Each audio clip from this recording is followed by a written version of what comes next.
की विश्रांति आत्म प्रसाद की जननी किस भांति है। सहजता और सरलता हमें समझदार कैसे बना सकती है। सुनते हैं ये दुर्लभ सत्संग नौजवान संत श्री आशाराम जी बापू से। चीन के सम्राट के पास अरब के सम्राट ने 4 स्वर्ण की पुतलियां भेजी। चारों का वजन बराबर, रूप बराबर, दिखावा बराबर, लेकिन पहली पुतली पर कीमत 10 रुपया, दूसरी पुतली पर कीमत 1000 रुपया, तीसरी की कीमत 10,000 और चौथी की कीमत 1 लाख। 1 नंबर का 10 रुपया और 4 नंबर का लाख रुपया। होना तो 1 नंबर का लाख चाहिए। इनका ठीक मूल्यांकन और ठीक नंबर लगाकर जहां पना ये पुतलियां रवानी करे। वजीर ने, दरबारियों ने, राजाओं ने जांच किया, लेकिन कुछ समझ में नहीं आई। अब इज्जत का सवाल है। चीन का शहंशाह के पास कोई ऐसा बुद्धिमान आदमी नहीं कि इन 4 पुतलियों में क्या भेद है और दाम में इतना फासला क्यों, उसका रहस्य। चिट्ठी भी आई थी 4 पुतलियों के साथ बक्से में। इस चिट्ठी का उत्तर और उनके मूल्यांकन। राजा सिर पे हाथ रखकर चिंतित रहा कि इज्जत का सवाल है, पूरे चीन की शहंशाही का सवाल है। इतने में एक बुजुर्ग उठा, बोले जहां पना मुझे 3 दिन के लिए पुतलियां दे दी जाए, मैं घर में जाकर कोई प्रयोग करूंगा। बुढ़े की वाणी में कोई सच्चाई थी, कोई गहरे अनुभव से बोल रहा था, बुजुर्ग था। वो बुढ़ा ले गया पुतलियों को, देखा वजन में ऊंची नीची करके हो, कांटे में तोला, दोनों 1 नंबर 4 नंबर को तोला तो वजन है ऐसा। जरा कस निकाला कि उस बाहर से सोना हो, अंदर तांबा बांबा हो, ऐसा ये भी नहीं। एक दिन बीता, बड़ा चिंतित हुआ। दूसरा दिन बीता, कुछ समझ में नहीं आ रहा है। शांत होके सो गया। चित्त की विश्रांति प्रसाद की जननी है, याद रखना ये बात। जो रिसर्च हुए, जो आविष्कार हुए, वो चित्त की विश्रांति की जो क्षण है उसी में हुए हैं। चाहे फिर आइंस्टाइन का आविष्कार हो, चाहे गैलीलियो का हो,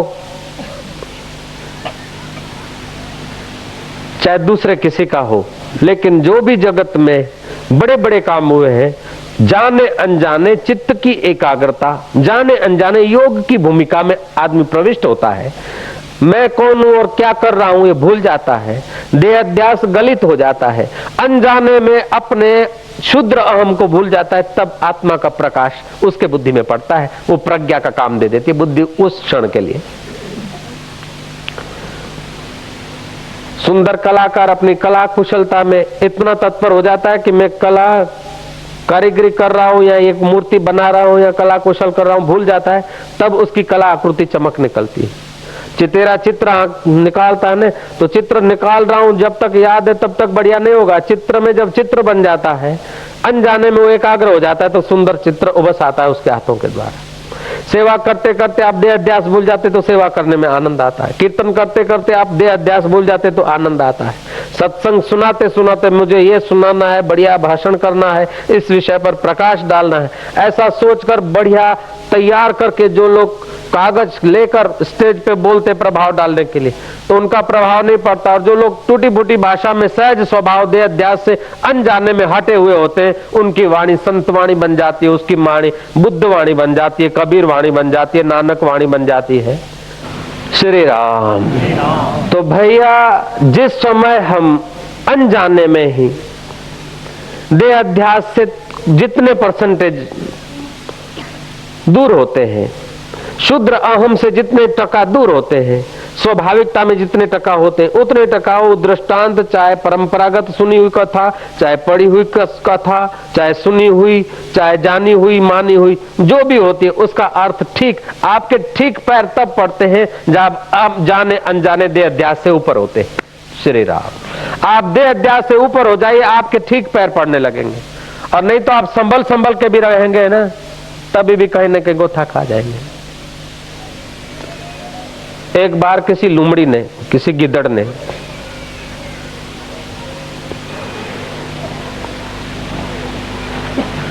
वन प्राणियों से पूछा कि 4 पैर है, अपना पहला नंबर का पैर कब उठता है? जब उठा चलने लगे तो चलने में कुछ गड़बड़ होने लगी। फिर सबने मिलकर कहा कि वो 100 पैर से पूछा जाए, कान खजूरे से। 100 पैर है तो पहला नंबर, दूसरा, तीसरा, 99 नंबर किसका, 100वां नंबर कौन सा? कल्पित कहानी है ये, कोई उन्होंने पूछा नहीं होगा, ये वक्ता की कुशलता है। और 100 पैरी कान खजूरा चढ़ने लगा, धप से गिरा, फिर चढ़ा, गिरा। क्यों? वो आया कि मुझे तुमने परेशान कर दिया।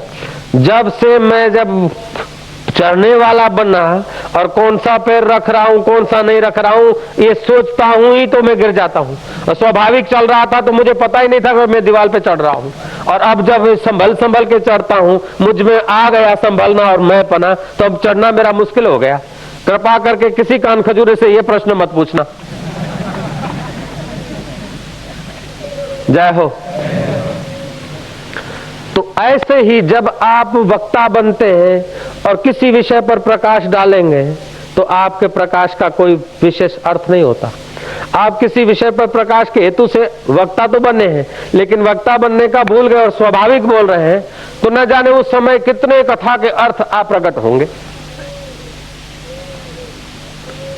तो जब जब आदमी सफल होता है तो देह अध्यास से जितना दूर होता है उतना सफल होता है। जब आनंदित होता है तो स्वाभाविक होता है। जब जब वो स्वाभाविक होता है तब तब सुखी होता है। तो हकीकत में सुखी होने के लिए स्वाभाविकता चाहिए। जय जय। सुखी होने के लिए स्वाभाविकता चाहिए। समझदार होने के लिए सहजता, सरलता चाहिए। समझदार होने का जो दावा है वो नासमझ बना देगा। तो वो बूढ़ा 2 दिन तो खूब समझदारी से खोजा, कुछ पता चला नहीं, सो गया। सो के उठा, उस समय बुद्धि जरा शांत होती, मन की चंचलता कम होती है। सोचा कि पुतलियों के बारे में क्या किया जाए। ये पूरे चीन की इज्जत का सवाल है। अरब के लोग बोलेंगे क्या चीन के सम्राट के पास मूर्ख लोग रहते हैं? मेरी इज्जत का सवाल नहीं है प्रभु, चीन के सम्राट और चीन के नगर वासियों की इज्जत का सवाल है। तेरी मर्जी। भीतर से प्रेरणा हुई तो नहा ले। स्नान करने गया, स्नान से कुछ सत्व आता है। नींद से थोड़ा शांत चित्त था, स्नान से सत्व आया। लड़के को बोला वो जरा पुतलियां पड़ी है ले तो आना। वो बाल्टी में डाली तो देखा कि एक पुतली को कान से पानी अंदर प्रविष्ट हो गया और गुदायों से निकल गया। दूसरी पुतली डाली तो एक कान से प्रविष्ट हुआ, दूसरे से जैसे का तैसा उतने का उतना निकल गया। नंबर 3 पुतली को डाला तो कान से पानी निकला और मुंह से, कान से पड़ा और मुंह से निकला। नंबर 4 को डाला तो पानी कौन से कोने में समाप्त हो गया, दिखाई नहीं। कान से तो गया लेकिन तद्रूप हो गया। उस बूढ़े ने क्या करा, जिसका 4 नंबर था उसका 1 नंबर रख दिया। जय हो। और कीमत 1 लाख। ऐसे नंबर बदल दिए, कीमत के आंक उन पर बदल दिए। जहां पना को जाके समझाया, वो राजा खुश हो गया कि बूढ़ा तूने इज्जत रखा, भेजे। तो अरब के सम्राट के पास गया। वहां के वजीरों ने कहा कि जहां पना, चीन में मानो न मानो अभी बुद्धिमान लोग हैं। अपन लोग उनसे युद्ध करना चाहते, लेकिन जिनके पास इतने बुजुर्ग हैं, ऐसे गूढ़ रहस्य को खोज बताते, ऐसे बुद्धिमानों से कभी दुश्मनी नहीं करना चाहिए। हो सके तो बुद्धिमानों से दोस्ती करो, मित्रता करना।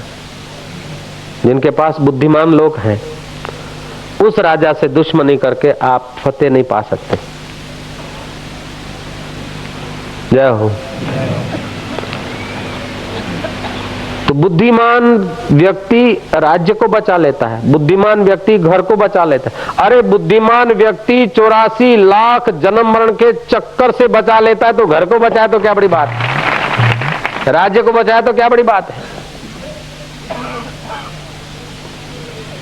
इसीलिए मूर्ख आदमी की मित्रता से चतुर आदमी की शत्रुता भी अच्छी। चतुर तो बना ही देगा डंडे मार के। जय हो।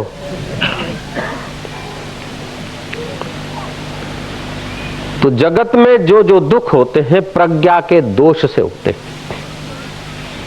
बुद्धि की बेवकूफी से होते हैं।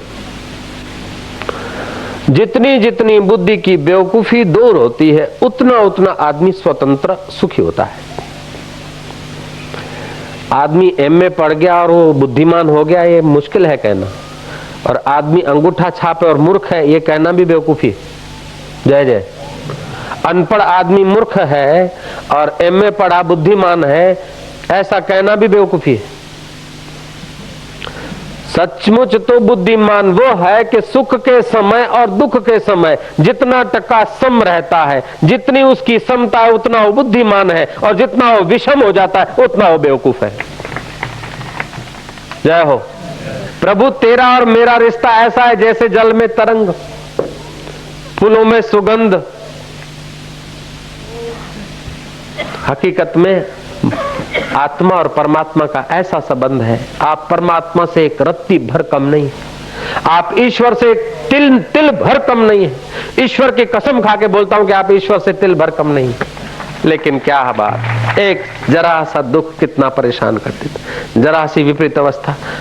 मैं महावीर की कसम खा के बोलता हूं कि कोई जैनी महावीर भगवान से कम नहीं है। मैं कबीर की कसम खा के बोलता हूं कोई कबीरवादी कबीर से तिल भर कम नहीं है। मैं लीलाशाह बापू की कसम खा के बोलता हूं कि कोई मैं और आप लीलाशाह बापू से तिल भर भी कम नहीं। लेकिन उन्होंने, महापुरुषों ने अपनी महिमा को जाना और आपकी महिमा सुषुप्त है।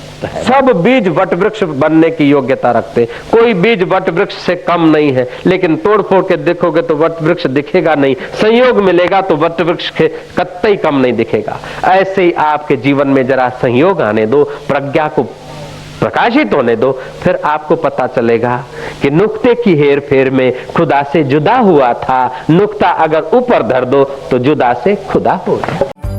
पूज्य बापूजी के जीवन उपदेशों और योग लीलाओं पर आधारित आध्यात्मिक मासिक वीडियो मैगजीन ऋषि दर्शन पाएं अपने एंड्रॉइड फोन पर, जिसमें आप पाएंगे पूज्य बापूजी की ज्ञान भक्ति योग से संपन्न अमृतवाणी, शास्त्रों का गूढ़ रहस्य, व्रत त्योहारों का आध्यात्मिक महत्व, बापूजी के कहीं न प्राप्त होने वाले दुर्लभ सत्संग, संकीर्तन और हर ऋतु में स्वस्थ रहने के उपाय, पूज्य बापूजी के मंगलमय दर्शन व संदेश, आश्रम व समितियों द्वारा चलाए जा रहे सेवा कार्य और कैसे गुरु कृपा से पाते हैं भक्त, सब कुछ।